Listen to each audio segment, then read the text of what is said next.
बिस्मिल्लाहिर्रहमानिर्रहीम अस्सलाम वालेकुम। इंग्लिश 101 जीडीबी, ठीक है, ग्रेडेड डिस्कशन बोर्ड से रिलेटेड बहुत इंपॉर्टेंट अनाउंसमेंट आपके एलएमएस अकाउंट के अंदर जारी की गई है। बहुत से स्टूडेंट हैं जो कह रहे हैं कि इसके जीडीबी तो आई नहीं है। ठीक है, क्या करेंगे, आपने सिंपली एलएमएस को लॉगिन करना है। ठीक है, इंग्लिश 101 के सेक्शन में जाना है, अनाउंसमेंट के सेक्शन में जाना है। तो ये देखिए डिफरेंट अनाउंसमेंट आपके सामने शो होंगी। यहाँ से आपने ग्रेडेड डिस्कशन बोर्ड वाले अनाउंसमेंट पे जाना है। ठीक है, इस तरह के अनाउंसमेंट।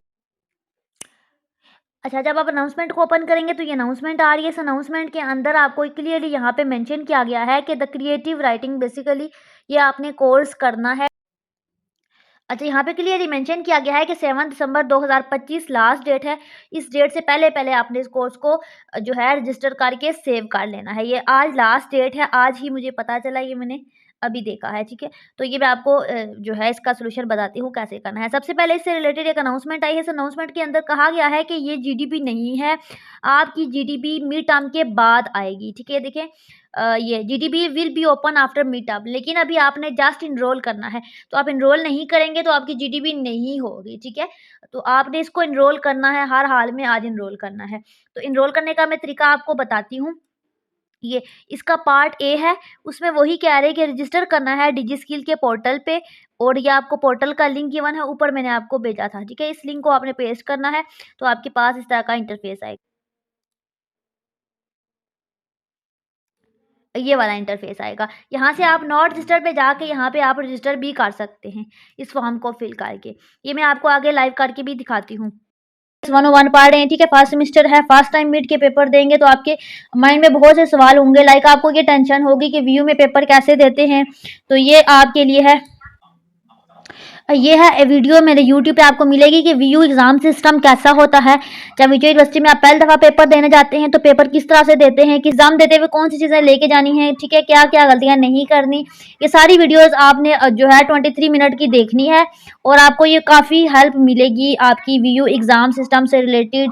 एग्जाम से रिलेटेड सारे इश्यूज जो भी आपके माइंड में है, जो भी टेंशन हैं, वो सारी खत्म हो जाएंगी। ठीक है, ये आपने देखनी है। ये आपने डिजी स्किल के लिंक पे क्लिक किया जब तो इस तरह का इंटरफेस आ जाएगा। इसमें आपने फुल नेम, लास्ट नेम और अपना ईमेल एड्रेस देना है और पासवर्ड देना है। ठीक है, सारी डिटेल दे देंगे और आपने सबमिट कर लेना है। इस तरीके से प्रोसेसिंग लिखा हुआ आएगा, थोड़ा सा वेट करते हैं। कि कंग्रेचुलेशन, आपने सक्सेसफुली अकाउंट बना लिया है। अब आपके पास वेरिफिकेशन ईमेल आएगी वीयू के जीमेल अकाउंट के अंदर। ठीक है, अब बहुत से स्टूडेंट है जो कहेंगे हमें तो पता ही नहीं है वीयू का जीमेल अकाउंट कौन सा है, कैसे लॉगिन करेंगे। तो ये मैंने अपने चैनल पे एक वीडियो बनाई है कि कैसे वीयू का जीमेल अकाउंट अपने मोबाइल में या पीसी में लॉगिन करते हैं। ठीक है, उस वीडियो को देखना। मैं आपके साथ इसी वीडियो की डिस्क्रिप्शन बॉक्स को ओपन करेंगे तो वहाँ पर मैं लिंक अटैच कर दूँगी। ठीक है, आप देख लेना, मिड टर्म की प्रिपरेशन का भी और इसका भी। और दूसरी ये बात है कि आपका जो है अगर किसी वजह से वेरिफिकेशन नहीं हो रही तो 12 घंटों के अंदर अंदर वो ऑटोमेटिकली जो है जो सर्वर है डिजी स्किल वालों का, वो आपकी मेल को ऑटोमेटिकली जो है आपके पास नहीं आती ना, उसको वेरीफाई कर देता है, आपके अकाउंट को वेरीफाई कर देता है। आपने सिंपली क्या करना है, प्रोफाइल बिल्ड करनी है। प्रोफाइल बिल्ड करने के बाद अपने एलएमएस अकाउंट को लॉग आउट कर देना है, 12 घंटों के बाद ऑन करना है, देन फर्दर करना है। पहले आपने ना प्रोफाइल को बिल्ड करना है। ठीक है, प्रोफाइल को बिल्ड करने के लिए ये सारा फॉर्म आपने फिल करना है। इसके अंदर आपका फर्स्ट और लास्ट नेम ऑटोमेटिकली लिखा हुआ आ जाएगा। अपना जेंडर सेलेक्ट करना है, फिर डेट ऑफ बर्थ सेलेक्ट करनी है, उसके बाद ईयर मंथ, ठीक है, जो भी है। उसके बाद सीएनआईसी, अपना अपना कंट्री, नेशनैलिटी और सिटी, ठीक है, ये चूज़ कर लेना है। उसके बाद मोबाइल के जो पहले डिजिट होते हैं ना 03, ठीक है, वो नहीं लिखने, बस 92 लिखना है।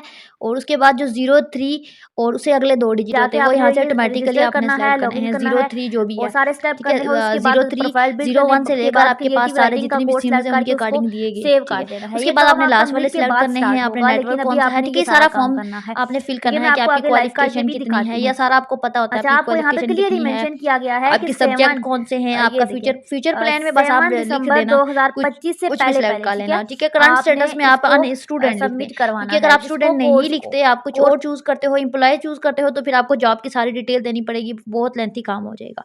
तो उसको छोड़ दे, स्किप कर दे। उसके बाद ये फर्दर सारा काम करना है, पूरा फॉर्म फिल करना है एंड देन सबमिट करते जाना है। इसमें आप बेसिक नॉलेज में आप कोई भी रख सकते हो, ये इंटरमीडिएट कर दो, ठीक है। अगर आप आपकी राइटिंग अच्छी है तो अच्छा कर लो, यहाँ पे ये जो आपकी असाइनमेंट का जो कोर पार्ट है ना ये है। यहाँ पे आपको क्लियरली मेंशन किया गया है कि आपने जो चीज़ चूज़ करनी है वो होगी क्रिएटिव राइटिंग। तो आपने क्रिएटिव राइटिंग चूज़ करना है। ये जो डिजिटल लिटरेसी शो हो रहा है बेसिकली ये इसी स्टूडेंट का एक और कोर्स है जिसमें आपके पास डिजिटल लिटरेसी आ रहा है। तो इस वजह से उसने ये चूज़ किया है। आप ये चूज़ नहीं करोगे। अगर आपका सीएस 101 है तब आप ये चूज़ करोगे। उसके बाद आपने यूनिवर्सिटी चूज़ करना है क्योंकि यूनिवर्सिटी ज़्यादा बेहतर है। उसके बाद आपने येस करना है एंड देन सबमिट कर देना है। ओके करके सेव कर लेना है। अब यहाँ पे ना आप होम पे जाओगे, ठीक है? होम पे जाओगे तो इस तरह का इंटरफ़ेस आएगा, बैच 2 को सिलेक्ट करोगे और यहाँ पे आपका जो कोर्स होगा ना उसके अकॉर्डिंग हमने चलना है। तो इसको ओपन करेंगे और यहाँ से हम कोर्स एनरोल कर लेंगे। हमारा है जी क्रिएटिव राइटिंग तो हम क्रिएटिव राइटिंग को चूज़ करेंगे और उसको सेव कर लेंगे। अब आप यहाँ से बैक जाएँगे तो यहाँ पे देखिए क्रिएटिव राइटिंग का ऑप्शन शो हो रहा है, यानी कि एनरोल हो चुका है। तो बेसिकली आपका यही टास्क था, आपने कंप्लीट कर लिया। आई होप कि आपके सारे इश्यूज़ क्लियर हो गए होंगे, आपकी रजिस्ट्रेशन हो गई होगी। बाकी फर्दर मीट के बाद मैं आपको पार्ट 2 में इसकी डिटेल बताऊँगी।